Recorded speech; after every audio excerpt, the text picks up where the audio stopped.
चलो ध्यान दो, ये एक्सरसाइज 4.3 का सवाल नंबर दूसरा है। दूसरा सवाल में बोला गया है कि उपयुक्त प्रश्न एक में, मतलब इससे पहले हम लोग जो प्रश्न संख्या 1 पढ़े थे, जिसमें हमको पढ़ना था पूर्ण वर्ग विधि द्वारा हल करने के लिए, जिसमें 4 प्रश्न दिया था, जिसमें से 3 प्रश्न का हल हुआ था और एक का हल नहीं हुआ था क्योंकि वह वास्तविक नहीं था। तो वही बोल रहा है कि उपयुक्त प्रश्न एक में, मतलब उन 4 प्रश्न में दिए गए द्विघात समीकरण के मूल द्विघात सूत्र का उपयोग करके ज्ञात करना है। वहां पर हम लोग सवाल को हल किए थे प्रश्न संख्या 1 में, तो पूर्ण वर्ग विधि बनाए थे। अब उसी सवाल को हमको हल करना है, कैसे? द्विघात सूत्र से हल करना है।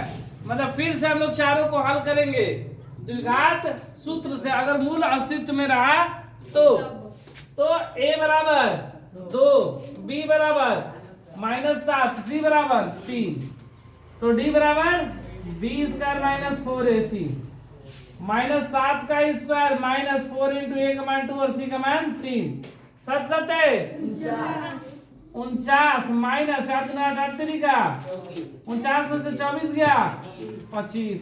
मतलब यह मूल क्या है? वास्तविक और असमान। मूल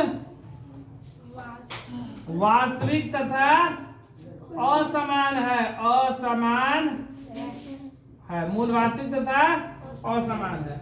अब हमको बोला गया था कि अगर वास्तविक और असमान है, मूल वास्तविक हो, तो इसको हम लोग द्विघात सूत्र से हल करेंगे। इसी सवाल को हम लोग प्रश्न 1 में बनाए थे, लेकिन वहां पर हम लोग क्या लगाए थे? पूर्ण वर्ग विधि। यहाँ पर क्या लगाएंगे? द्विघात सूत्र। तो x बराबर क्या होता है?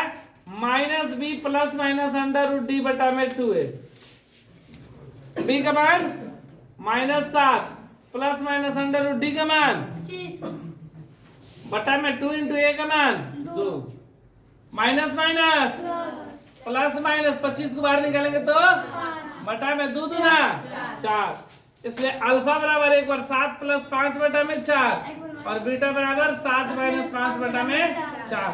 7 5 12 बटा में 4, चरती आई 3। अल्फा का मान मेरा कितना आया? 3। उसी तरह बीटा का मान 2 बटा में 4, 2 एकम 2, 2 दूना 4, बीटा बराबर 1 बटा 2। इसलिए x का मान 1 3 हो गया और 1 1 बटा 2।